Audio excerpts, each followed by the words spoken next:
Chess, ladies and gentlemen. Hey, man, I told y'all, man, I'm like the best dancer in the world, man. Like, you probably never seen my moves before, man. So don't even try to challenge me, man. Anyways, so I had a little bit more time, so I figured I'd squeeze out another game real quick. So I do have Dmitry Andreikin versus Wesley. So, and this is the first game they played from their semifinal match. I think earlier today, if I'm not mistaken.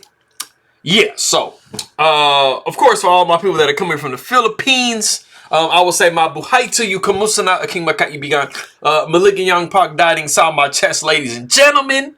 Hello ulit. Magandang umaga. It is still morning, 10:55 a.m. Magandang hapon for those of you that's going to catch it in an hour or two.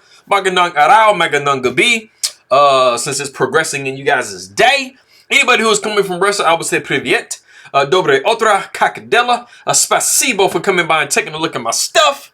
But if you guys are ready to go, man, let's take a look and see what we got for this game. All right, so we got knight to f3. We got d5. We got g3. We got g6. So we have the King's Indian attack. And this is the double Fianchetto variation. White and black are kind of little copying each other real quick. Bishop goes to g2. We got bishop to g7. And then we do have the move d4. We got knight to f6. So everything is completely symmetrical. But we start to break away from that in just a moment here. We got castles. And as you guys know, when you play, a King's Indian type situation, you do normally castle very, very quickly. So it is not an opening where you kind of delay castling. As you can see, both sides have the same idea. We do see c3 by white. We got knight b to d7 by black. And then we have... all in your kitchen, a4. Dmitry is saying, bro, I'm going to push this pawn forever until it gets all the way into your whole kitchen, like I said. We do see the move b6. We got a5. Just pushing it further. Wesley so says, bro, I'm not worried about your pawn. Your pawn sucks. I'm going to go bishop to a6, man. One of the things about it is this position is very similar to like a Catalan. When you have a Fianchetto position right here and you have d4 play, a lot of the times this pawn is kind of lagging a little bit behind. Of course, as you guys know, you can't push it here because it's just gonna be a free pawn for black. And we're not donating pawns, man. Bishop to a6 is just, putting a little attack on this one, this pawn here. So you either got to push it or defend it. We do see bishop coming to f4. We see the move e6. We got knight b to d2. And, I mean, both sides are just doing great. Both sides have done exactly what they need to do. The only thing is they kind of have to try to figure out, where they want to put their queens. So we're working on that. But we do see the move c5. You guys know it's coming. White just has too many opportunities in the center of the board. We got to try to chop it down somehow. So c5, perfectly timed. And then we do see the move rook to e1. And, like I said before, we did kind of have a little bit of an issue. The queen couldn't really leave. And also at the same time, with this pawn being on c7 and this bishop being right here, this queen couldn't leave. So we had to kind of do a little preparation to get our queens free. But now that c5 has been played and rook to e1 has been played, now we got some movability with our queens. We do see the move a rook to e8. And then we do have the novelty of the game, which is knight to e5. Super gigantically logical move. So, it does surprise me that this is a novelty. But anyways, we do see the move knight to h5. We're like, hey, bro, I'm going to put a little bit of damage on your structure if you don't do nothing, right? So we do see pawn taking b6, pawn taking b6. Knight takes d7. You got knight taking f4, pawn taking f4, queen taking d7. And you do have the move e3. So, White has done what they need to do. They kind of have everything like nice and pretty solid. Black actually just has a slightly better position than white. And to kind of like break it down a little bit, I mean, it doesn't really, it looks completely even. You're like, well, I mean, how is black having an advantage? Well, there are a couple little things that you will notice about the position. Number one, black has double bishops. So, with the position possibly becoming open at some point with some pawn pushes, these bishops can become a little bit better. So there's a potential energy for that. And black does have a slightly better structure. So, they have all their pawns kind of in line. Even though it's nothing major, you do kind of have an open G file. And I mean, you have a slightly more damaged pawn structure. Plus you have an isolated pawn over here. So Adding up those few things, you do see just a slight, advantage for black, but not like the game is completely won, right? So we do see the move queen to d6. We are trying to kind of prevent the move e4 because that is really the pawn push that, white really wants to kind of throw in there. But if we back up, another very interesting move, let me get the color off this. Yeah, another very interesting move would be literally to just put, the black bishop in, the throat of white and literally just going bishop down to d3.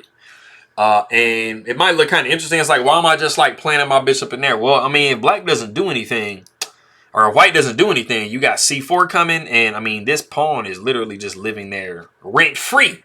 So you'd probably see rook taking a8, rook taking a8. Pawn pushing to c4, not allowing black to do the same thing. Pawn takes d4, pawn takes d5. Rook going over to d8, pawn taking e6, and then pawn taking e6. And I mean, this is pretty sharp. It's not like, black is winning the game in these positions, but, sometimes, something being really sharp can definitely help the situation. But like I said, we did see the move queen to d6. We do see queen over to a4. We got b5. The queen does come up to a5. And, I mean, we don't really have the ability to go bishop back because this pawn is under attack. So, the bishop kind of has to stay where it is. We do see bishop back to f8. And we have reached a point. I actually have two separate guess the move situations, trying to keep it exciting. Anyways, yeah, this is the first one. These are both guess the moves are positional type of situations that you get into, where you could try to guess the move and stuff like that. So in this particular position, try to pause the video and guess and see what move Dmitry Andreikin plays in this position.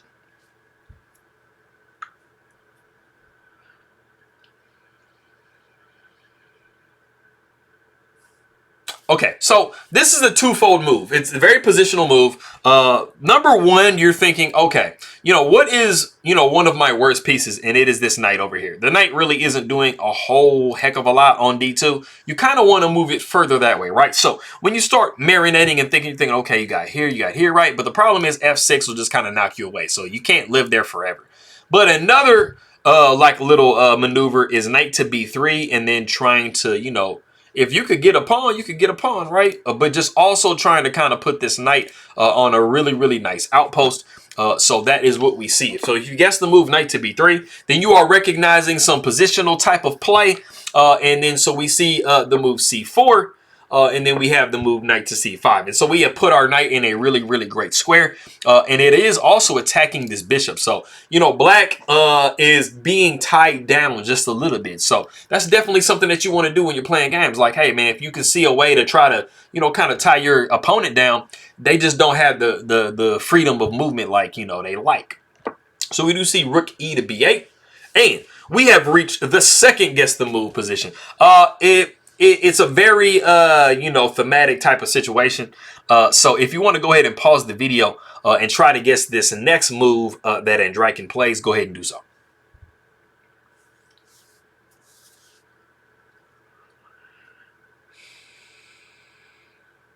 Okay, so this is actually a little bit of a deeper kind of a move.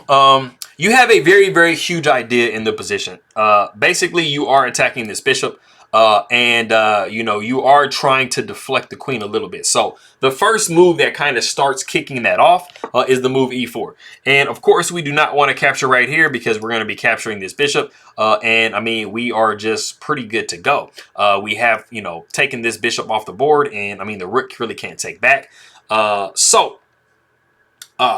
We have pawn taking e4, bishop taking e4 in the position, and we are attacking this rook over here on a8 because that was another one of the things. Like, number one, you are trying to deflect the queen, but you are also trying to activate your bishop. So if you notice, white has taken care of both of their pieces that weren't doing the absolute best. This knight rerouting it and this bishop getting this diagonal open. So, I mean, white is doing pretty good. I mean, both sides is fairly even. Black has a slight advantage. But like I said, it's mostly due to the structure right now. And there is definitely ways to get out of, this bishop takes e4 move. You have two options. You can go bishop back to b7, which is what we see in the game. And then we have bishop taking, rook taking, knight taking d6, rook taking a1, rook taking, and bishop taking.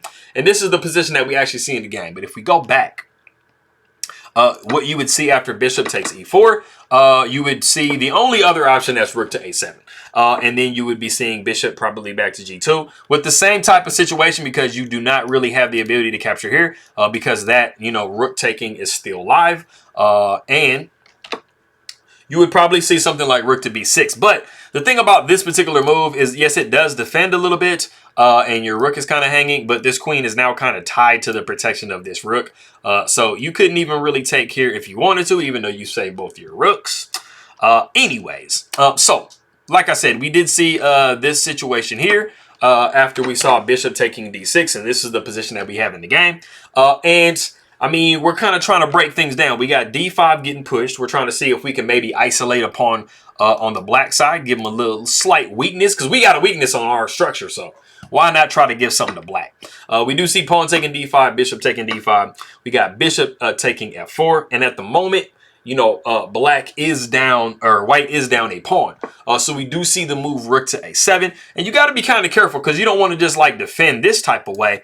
You got to kind of, when you get into certain end games, you got to try to figure out, like, you know, how are you going to go? Are you going to be like active, or are you going to be kind of passive? Rook to f8 would be very passive, because, I mean, you're just basically putting yourself in defense mode, and you'll probably be looking at something like rook to b7. And if rook goes to b7 and you are taking this pawn, not only are you taking the pawn, but you are also defending this b pawn. And that is the target that black is trying to go for. So we do see the move bishop to c1. Automatically, Wesley So is saying, bro, we're not having all of that stuff. I'm going to go ahead and give up the f7 pawn. I'm going to get your b pawn, and then we're just going to get, you know, get everything rolling that way. So we do see rook takes f7. And of course, you have to move. Like, you are not going to stay there, because if you do, you're literally going to be losing your rook. So you have to sidestep over to h8. And then we do see the move rook to b7. Rook takes b7, bishop takes b7, and then we do see bishop taking b2. And then we have bishop to a6, and then we have bishop takes c3. And there is nothing black can do to prevent white from either taking these two pawns immediately, or making sure that when they take one of the pawns, they get into the position that they need to make sure that this pawn can never promote you know, on either one of these squares. Basically, when it hits one of these diagonal, right? So if we just kind of go forward, so it is in this position that the players do agree to a draw. I'm not sure who offered the draw, but I think it was Wesley So offered it, and Andreikin just accepted it, because, I mean, this is completely drawn. Just to give you guys an example, for number one, we have opposite color bishops. So you guys are familiar with opposite color bishops. Whenever you basically hoover pawns off of one side of the board and you just have pawns on one side, there's really no way that you can force anything in that position. But to just give you guys a sample variation, you would be seeing bishop taking b5, bishop down to a1, hoping that white falls asleep and just forgets that, you know, they got a pawn. You got a pawn on the loose, but bishop is going to take c4. You probably see g5. You got h4, just trying to, you know, kind of trade everything down. G4, king goes up to g2. You got king to g7. You got f3, you know, kind of asking black, what does it want to do? Pawn takes f3 with check, and then king takes f3. And I mean, like I said, opposite color bishops. You just have rook pawns. So that pretty much is like the extreme of all of the drawn scenarios, having rook pawns and having opposite color bishops and stuff. So that was that first game. And then they went ahead and played the game 2 that they played, the tie break for all the marbles. But I appreciate everybody for stopping by very much. Meron salamat, spasibo, and I will see you guys next time.